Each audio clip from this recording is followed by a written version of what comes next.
Hi hello welcome to నా reviews Telugu.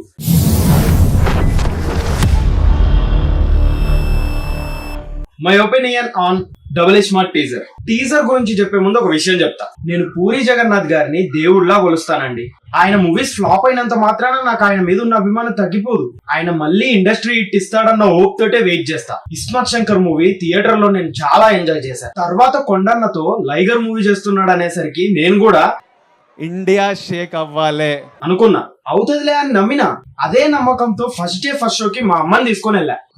పోయి అమ్మని తీసుకొని వెళ్తావారా ఆ మూవీకి అని ఎవరు అనకండి. నేను ఆ మూవీకి మా అమ్మని తీసుకొని వెళ్ళడానికి కారణం చార్మి గారు, పూరి జగన్నాథ్ గారు. చార్మి గారు ఒక ఇంటర్వ్యూలో అన్నారు, విజయ్ దేవరకొండకి రమ్యకృష్ణ గారికి మధ్య mother son bonding scenes super గా వచ్చాయని. పూరి గారు ఎందుకంటే ఆయన ఏం చెప్పలేదు గానీ ఆయన ప్రీవియస్ మూవీస్ లో మదర్ సెంటిమెంట్ సీన్స్ చూస్తే ఏ రేంజ్ లో పెడతాడో మనకు తెలుసు.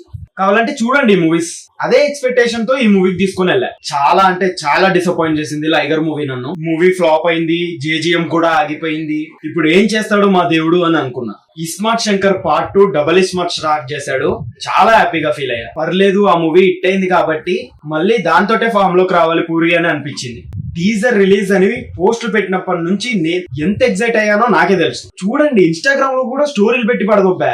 ఫైనల్లీ టీజర్ రిలీజ్ అయింది, చూసా. 1 minute 27 seconds టీజర్ లో ఏ పాయింట్ నన్ను ఎక్సైట్ చేయలేదండి. సీరియస్లీ టీజర్ స్టార్టింగ్ లో ఆ స్టెప్ అమార్ అనే బీట్ వచ్చినప్పుడు చాలా బాగుంది అనిపించింది. Of course the credit goes to Mani Sharma గారు. హీరోయిన్ కావ్య తాపర్ కూడా super selection. But Sanjay Dutt ని చూపించినప్పటి నుంచి నా ఎక్సైట్మెంట్ డౌన్ అయిపోతూ వచ్చిందండి. కారణం సంజయ్ దత్ గారు కాదు, అక్కడ ఎగ్జైట్ అయ్యేంత స్టఫ్ లేదు. ఒక మూవీలో బాగా హిట్ అయిన క్యారెక్టర్ మళ్ళీ వస్తుంది అంటే ఆ మూవీ గ్లిమ్స్, మూవీ ఎప్పుడు వస్తుందిరా అని జనాలు అనుకునేలా ఎగ్జైట్ చేయాలి. బట్ డబుల్ స్మార్ట్ లో ఆ ఊపు లేదు. పార్ట్ 1 లో కనిపించినవే ఇక్కడ కనిపించాయి. హీరో క్యారెక్టర్ అలానే ఉంటది, అది చేంజ్ చేయడానికి ఏం లేదు, మనం దాని గురించి మాట్లాడుకోవద్దు. కానీ టీజర్ లో మిగతా షాట్స్ కూడా ముందు మూవీలానే అనిపించాయి. హీరోని పోలీసులు పట్టుకోవడం, ల్యాబ్ కి తీసుకెళ్లడం, హీరోయిన్ వెంట పడడం, అవి కూడా కాదండి. Part 1 climax. ఇందులో క్లైమాక్స్ కాదో తెలీదు. యాజ్ ఇట్ ఈస్ ఎందుకు ఇందులో రిపీట్ చేయడం? చుట్టూ అఘోరాలు, మధ్యలో హీరో విలన్ ఫైట్, హీరో నామల్ పూసుకోవడం, అఘోరాల క్లోజ్అప్ వేసుకోవడం. ఎందుకు అలా?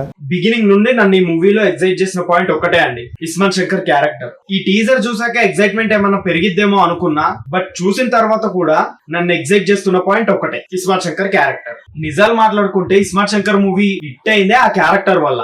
అది పక్కన పెడితే అంత గొప్ప స్టోరీ ఏం కాదు అది. ఈ మూవీని కూడా క్యారెక్టర్ నడిపిస్తుందా, లేకపోతే మూవీలో కొత్త కాన్సెప్ట్ ఉంటుందా చూడాలి. అసలు అయినా టీజర్ కట్ యావరేజ్ గా ఉందా, నాకు అలా అనిపిస్తుందా, లేకపోతే మూవీలో అంతకుమించి ఏం లేదా? అలా మాత్రం కాకూడదని కోరుకుంటున్నా. యాజ్ ఎ పూరి జగన్నాథ్ డయాడ్ ఫ్యాన్ గా మూవీ మీద అయితే హోప్ ఉందండి. Let's wait for the trailer and the movie. That's all for the day. ఇప్పటి వరకు ఛానల్ ని సబ్స్క్రైబ్ చేసుకునే వాళ్ళు ఎవరైనా ఉంటే సబ్స్క్రైబ్ చేసుకోండి, వీడియో లైక్ చేయండి, షేర్ చేయండి. Thank you all, by by.